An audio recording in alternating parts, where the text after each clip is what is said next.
This is one of those spontaneous. This is one of those spontaneous times Spontaneity. where we just decide, hey, wait a second, we just put out a show and we just realized it's been months since the last time we did, so we should record more. Just have them in the trunk, and almost ready for live. Every Tuesday from now on is going to be Tuhon Tuesday. From now on, I swear we'll record two on Tuesday. We will try. Not just one, but we'll record two. We will try our greatest. Father. Ryan. Oh, God damn it. Twice in a row. It's our thing. This is our come on, knock on my door. We don't have a theme song. When I say father and you say son, then I say, welcome to... Okay. All right. Father. Son. Welcome to Tuhon and Son with Ryan Stick Gelina and Tuhon Sled Dog Philip Gelina, a man of many aliases, many achievements, many belts. Dad, what's your favorite belt? I mean, you have so many belts, but what is your favorite belt? Well, it's kind of hard because really, in all the martial arts I've done, there's only a few of them that actually wear belts. Yeah.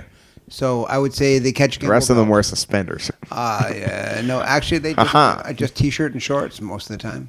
That was actually one of Bruce Lee's big things. His pet peeves was that people would wear belts, and it would actually, in the minds of the people wearing the belts, would replace the need to have any ability. So if they could find somebody to give them a belt that was high enough, that meant they were good, even if they weren't. And have you experienced that in your lifetime, where someone's walking around with black as the night, yeah. Well, and quite honestly, they are white as my stomach at heart? Yeah. Well, I mean, the problem is that in Ketchikambo we have an awful lot of that. I'm not going to start naming names because it would be silly, but the reality... It also will affect our ratings. Controversy on Tuhon and Son. No, it's not that. It's just that, there are some people who... it's funny because we have guys who go out and... when you talk to them one-on-one, they're going, oh, yeah, this really is horrible because, too many people are getting promoted and they don't deserve it. And basically you're saying, yeah, you're absolutely right. So what should we do about it? Oh, we'll have a meeting and we'll talk about it. And so then the next thing you go home, you've had a meeting or two about it, and it seems that everybody's on the same page. And then that same person goes off and promotes somebody. And you see their picture on Facebook, and like they're there smiling, saying, and then you talk to them later, and they go, "Oh, well, it's because that's just correcting a historical wrong." And it's like, no, it's creating more BS because if most of the people who've got promoted, myself included, have no idea why. At least you're very. You're very self-aware when it comes to... But you're also very self-deprecating, and I think you deserve your belts, Daddy. Well, thanks. But realistically... Doing the daddy thing to really really patronize you. Yeah, well, yeah. No, but the problem is there are... see, as people get older, in the old days, in the 50s and 60s, well, 50s wasn't so bad because... everybody was young. All the guys who practiced Ketchikambo. I wasn't practicing Ketchikambo at that time. The 60s, people were there. I started, my first contact with Ketchikambo was in 1971. And then, so you have that. But there were even, Cjo Emperado was just known as the professor in those days.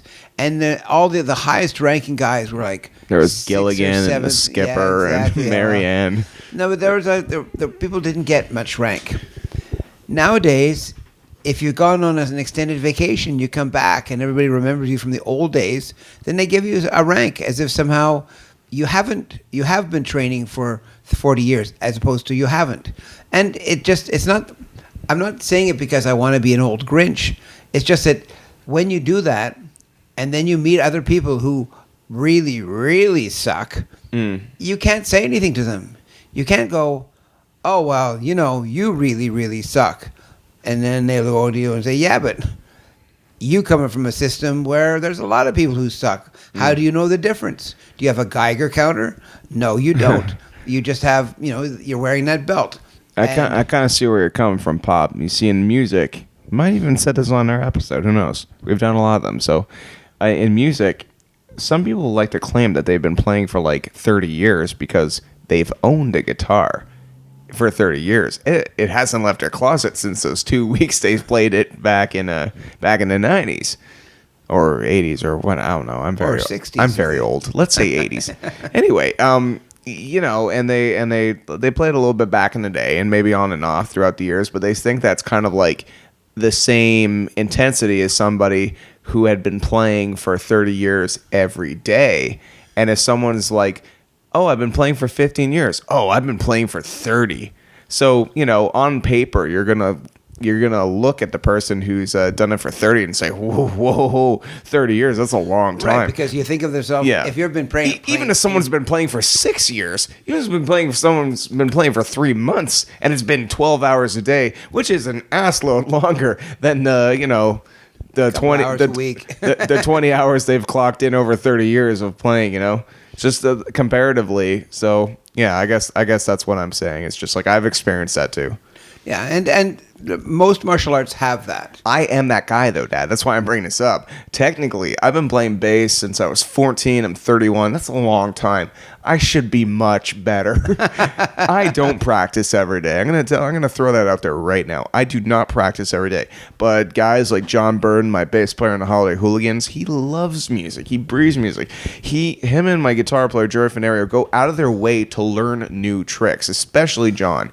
John over the last couple of years has gone above and beyond a playing level that I can because he had that drive and he always wanted to learn and he never stopped training, training / playing / practicing. Practices every day for some reason or another. And it's called necessary. Yeah, exactly. But he hasn't been playing for 15 years is what I'm saying. But the fact that, he's on and off, but his dedication in the last 5 years has surpassed me as a player over the last 15. So you're totally right when it comes to seniority or just giving belts based on how long they've been in a system, because it doesn't matter. It's about ability. You're completely right.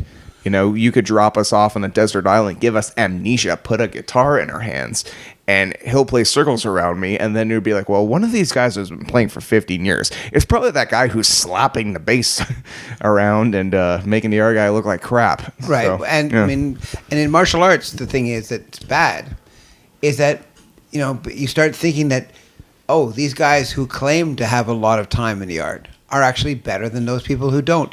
And then, I mean, but there's many things. I mean, because an awful lot of people I've met, there's some people that are really quite phenomenal. I mean, there's some little children that are actually quite phenomenal.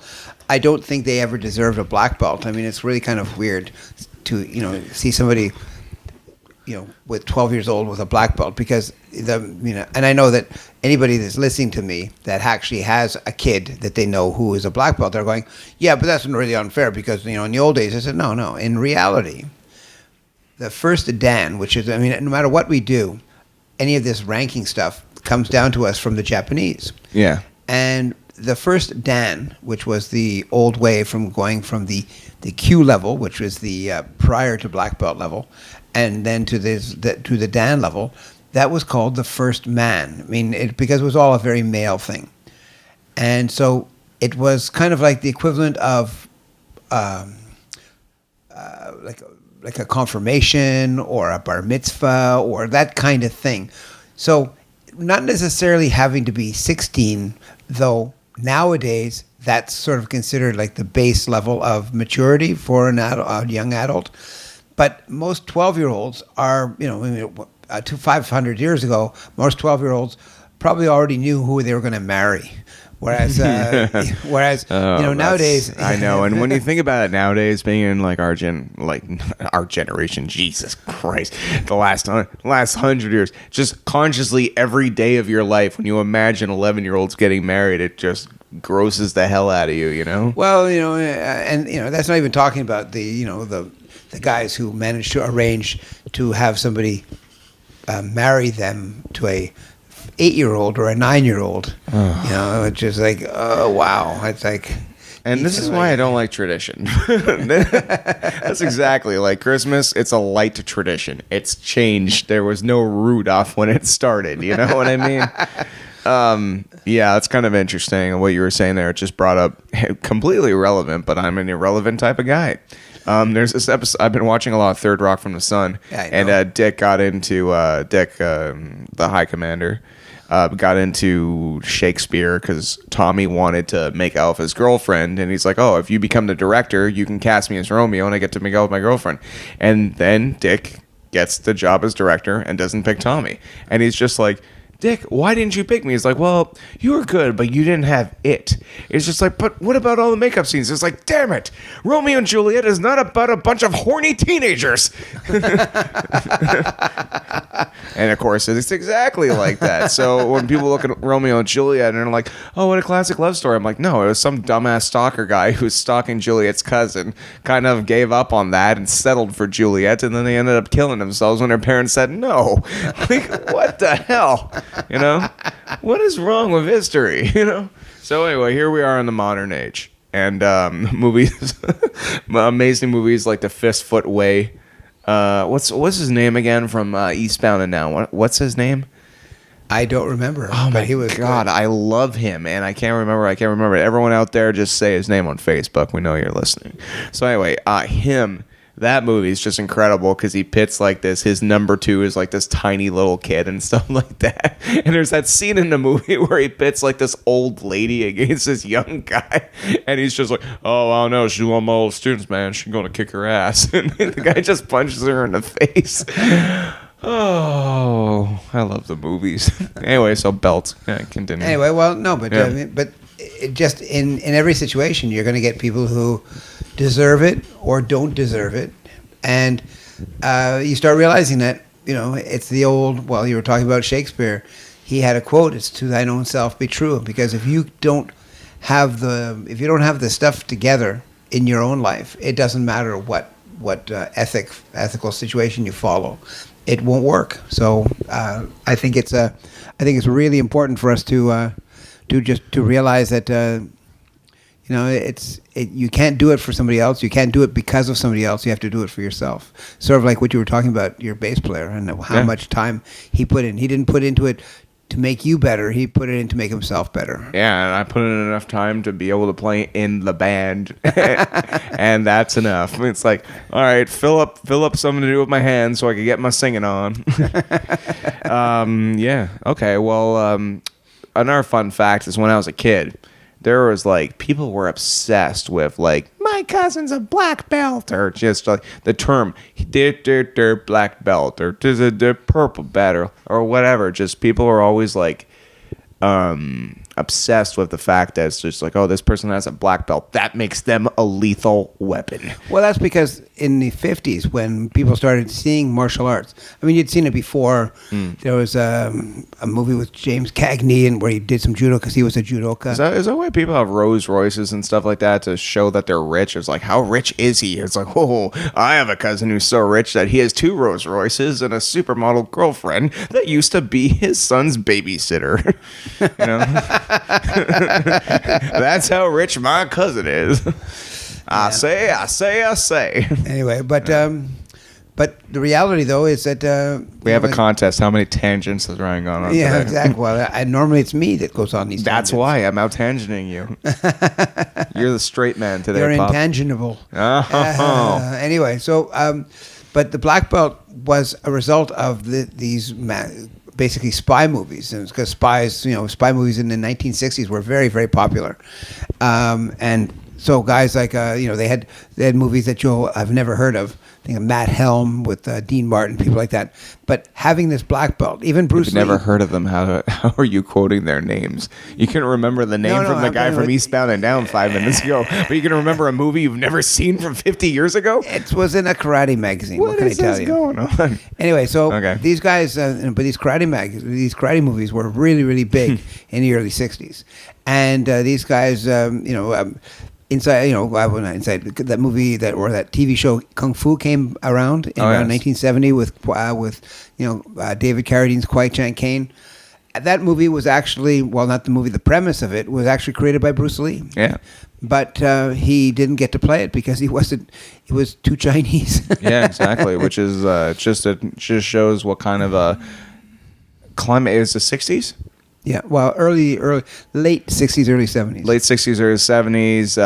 It's off the Vietnam War, and America really is not in favor of anything Oriental, and it's really unfortunate. Well, it was actually, I think it was more racism. I mean, oh God, yeah, blind racism too, especially in the entertainment industry. It was a big deal. He almost didn't get the Green Hornet. Like, they really, really, like, the director's like, no. Or the producers are like, no, we're getting this guy. He's amazing. He's a great fighter. And Kato's supposed to be Oriental. And they're like, can't we just slap some eye makeup like we did for the bad guy in that horrible Batman 40s serial where Batman and Robin were fighting the Japanese, which was some American guy with tape on his face? There was that famous movie, series called Charlie Chan. And Breakfast at Tiffany's. Let's not forget that. And Hubert Lom played played Charlie Chan, and he wasn't Chinese at all. Yeah, I mean, there was a lot of that. What that movie? Breakfast at Tiffany's with that racist cesspool. But I mean, that kind of stuff happens, but the black belt thing was because of that. I mean, you're in the 50s. A lot of the spy movies that came out post Korea War, that kind of stuff happened. The Manchurian Candidate, things like that. So all that stuff basically created this idea, and then a lot of people were returning from the Orient in those days, and the karate tournaments were starting to become very big, and so it was just it was the entertainment industry reflecting the common tastes of the world. But I remember, being in Canada, we have a different kind of TV memory. Mm-hmm. A lot of stuff that was created. We had three channels. Well, yeah, but I mean, it just said, but the CBC would buy from the BBC, whereas most American channels. I mean, you want to see BBC television on the United States channels, you have to see PBS. You have to, go to a public broadcasting system station, like we have channel 33 down in Plattsburgh or Burlington. Yeah. Anyway, but in those days, we would have, the CBC had all these British shows, like they had Danger Man with Patrick McGowan, and there was a lot of stories that had karate as a central theme. And then Patrick McGowan also played The Prisoner. So there's an awful lot of these types of shows, and martial arts always came about. I mean, there was always somebody doing something, and nowadays we kind of realize that people themselves and people who have amazing skills, who are really strong or fast or whatever, can do certain things. But a lot of times it's like saying, wow, look, all those people from this unnamed country can go, they do parkour, when they're jumping up in these buildings, and it's like, oh wow, parkour. And so they imagine that everybody from that country does parkour, whereas it's not true. So and no more than every Chinese person is a master of kung fu, or every Montrealer is a master of hockey, or that kind of stuff. So but the black belt thing was very, very big, and so as the late 60s evolved into the 70s, martial arts schools became much more commercial, and so it became a thing where you would instead of having adults as your primary source of students in a school, it became the kids. When do you think it started with kids learning? Like, when were kids allowed to start? Well, they were always allowed. I mean, there's a guy that I know in Montreal. The two Saray brothers who have the Saray Institute, and their father, who has been teaching them for 1 billion years. Anyway, but they have pictures of themselves doing judo in the 50s. Never mind the 60s. They were doing the 50s. They were very young. They were 4 or 5 years old, and they were doing stuff on CBC there. So you see that, but you don't. Most of the time, these things were considered pretty out there, ultra, and so mostly older males would do it. I mean, once or twice you'd see a female, but it was mostly males, and a lot of it there was a big thing in the 50s and 60s to go over to Japan and train in the Kodokan, which was like the headquarters of judo. And as a matter of fact, there's a Canadian guy by the name of Doug Rogers, who, because of that training, was over in Japan and was brought back, won the Canadian Championships, and was put into the Olympics, and got a silver medal out of the 64 Olympics. So that kind of thing, it inspired the heck out of me. As a direct result of that, I joined. I didn't join, but I mean, I was already highly motivated to do martial arts then, and it just kicked me into overdrive. And it was funny because about a year and a half ago, our cousin Graham Hunter, he was there with his wife and in behind Phoebe's house, and we were having a reception of some sort. And he was telling me, and I was telling him about my little thing with Doug Rogers, and he went, "Doug Rogers," and then was he a pilot with Canadian Pacific Airlines? And I went, "I think so, yes." And because I also knew that, anyway, it turns out that this guy who was my major motivation to start off was a good friend of Graham Hunter's. So it's just hilarious how the world is so darn small. Yeah, it is. And anyway, but you ever get a chance to meet your hero there? Your never inspiration? Did. Never. Sometimes that's a good. Sometimes that's a good thing. You don't lose that inspirational thing. Yeah. Well, I've met a lot of like what I would consider have been heroes, and sometimes was full of happiness, and sometimes was just like, what an ass. He can sing, but yeah, not much. I always wanted to be famous enough where people will come up to me, I'll brush them off, and they'll be like, what a dick. Yeah. I don't think that's going to happen, because every time anyone ever gives me the remotest bit of attention, I end up talking their ear off until they turn around in disgust, and they're like, I hope he's never famous. Why were we interested in that Shatterbox? Anyway, but kids started, I guess it was like mid-70s. Yeah. Because the things like, as I said, the Kwai Chang Caine thing, that became a big deal. And I think kids started going to classes more. They started having them. And it was in the mid to late 70s that you started seeing larger groups and divisions in karate tournaments actually being kids. Well, that's cool. Well, no hating on anyone who actually knows how to fight out there. I mean, like, if you're a kid and you had a black belt when you're a kid and for some reason you deserved it, it's all good. I don't know. Who the heck are we to judge? Actually, wait. No, Dad's a master. He can. Who the heck am I to judge? I know, but I mean, but you're right. The difficulty is not in the fact that they got the black belt, but the method that they got the black belt in. Yeah. It's kind of like, you can go to a basket. You don't think someone should get a black belt in less than 2 years, is what you're saying. It's exactly. And when they're 8 years old, they're like, so what? They started when they were 2? Well, yeah, that's the thing. But I mean, I have anyway. So I have a student whose son is a member of a taekwondo school, and one of the things that they do is they try to get you to join this black belt club because they say that the kid will go faster. He'll learn faster. In reality, the kid doesn't learn faster. I mean, if you have more classes in something, of course, you'll probably get better because that's just the law of the more practice you do, the better you'll get at probably about anything. But they don't really do anything in that club. They don't really do anything. But it's just a way of, yanking another $300 or $400 a year out of your pocket so that you can become a member of this exclusive group. And, you'll get to wear a little patch on your uniform that says you're a member of the Black Belt Club. And everybody looks at you and they see, they think, oh, this guy is blessed. He's going to be one of them. And that kind of stuff happens a lot, Okay. So anyway, that's it's, the reality is that you can't do anything about it because once you give a black belt, I mean, like I get some people, I do the family tree for catching him. And a lot of people will come to me and go, take this guy's name off. I don't recognize him anymore. And I said, well, you see, you should have thought of that before you gave him his black belt.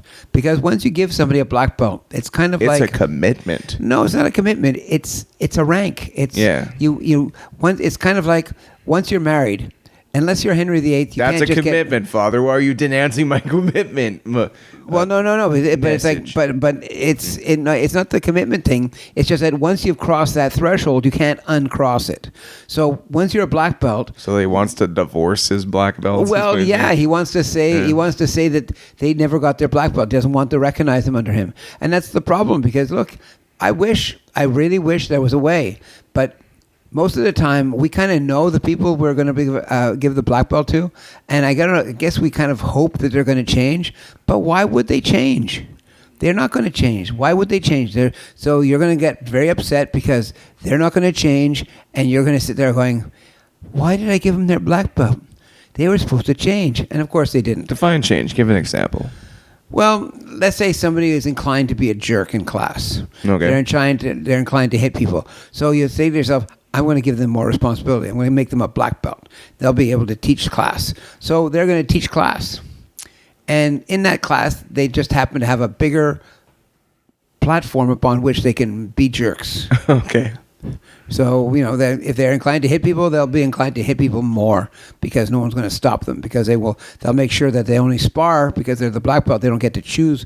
When you're just a color belt, they'll say, you, Joe, and you, Dave, you're going to fight. And so if Joe and Dave are equal or one's better than the other, you can kind of, and if one of them tries hurting the other one, you can get a better one to basically run them down. But if you're the black belt doing the choosing, well, guess what? A bully in a bully situation becomes a bigger bully. You see a lot of bullies in your line of work then? Well, no, not anymore. But but that's the thing.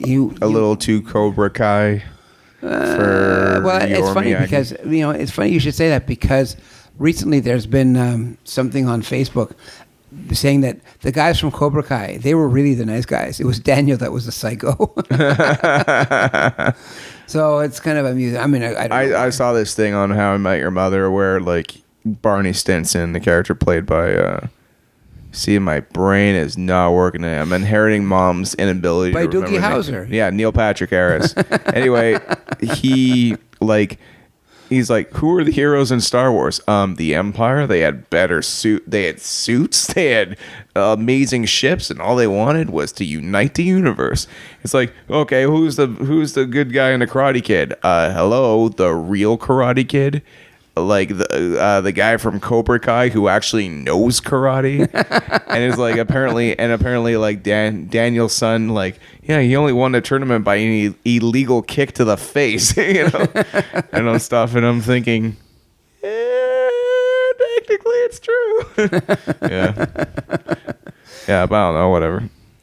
Right, and the thing is, he never got promoted, and Mr. Miyagi just showed up once and gave him a black belt to wear. Yeah, exactly. It's just like, oh, wear this so you can fight these other guys. It's like, and that is this whole episode about how people don't deserve their belts. So we're gonna wrap this up today. Ralph Macchio. Yeah, Ralph. It's your fault. Yeah, it's your fault. And Karate Kid 3, that's your fault too. Yeah. Oh man, Karate Kid 3 is a mess. You ever see that one? Well, the one with the girl, I don't know. No, that's Karate Kid 4, technically, if Hilary Swank. And just a little thing to end this up.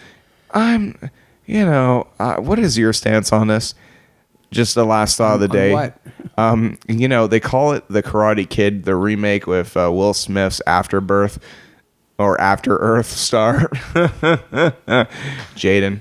And it's called the Karate Kid. It's a remake, but it's set in China, and they're doing kung fu. Now, kung fu and karate is two very different things. I know, but when you're selling stuff... I know, they're just selling it like the Karate Kid, but there's no karate in that movie. Couldn't they call it the Kung Fu Kid?